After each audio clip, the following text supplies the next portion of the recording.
What are the top 5 high growth ETFs you'd be invested in order to beat the S&P? Okay, well, let's look first of all at the S&P.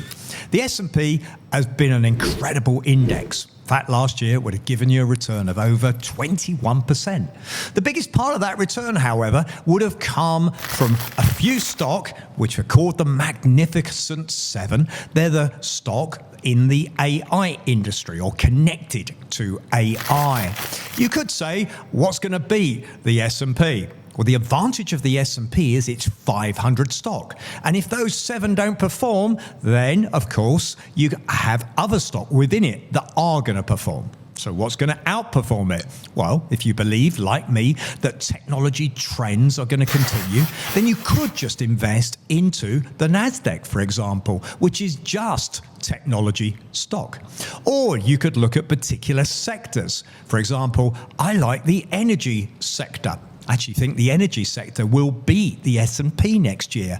Why? Well, the world needs energy, fairly obviously. You'll see a world where we've got difficulties, but in Ukraine and Russia and also in the Middle East. Then in those sort of circumstances, what's happened historically is the oil price goes up.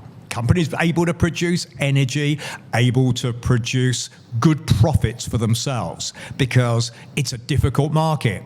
I believe that the energy sector will beat the S&P. I like China. And you may say, well, China's stock have done really badly. And you're absolutely right. It is much more speculative. But I do believe there's ETFs that you can look at in Hong Kong and companies that are registered there that will gain from China's recovery. Will it recover? That one's a bit more speculative. But nevertheless, the stock is lowly priced. And in my opinion, if I take Alibaba just as a simple example, it's selling at the moment at 14 times profit. If you compare that to American companies, they're selling at double that. In other words, you've got companies registered in Hong Kong selling at half the price compared to their profit as in the US. Will they gain? My opinion is yes. So they can gain from beating the S&P. So we've got tech, we've got energy, we've got China. I'd look at some of the emerging markets. Brazil's done well. It's one to consider.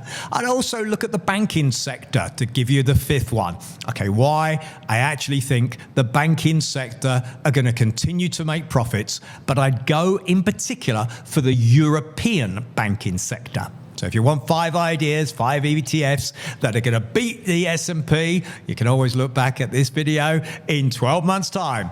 There's my tips for 5 ETFs that are actually going to beat the S&P in 2024.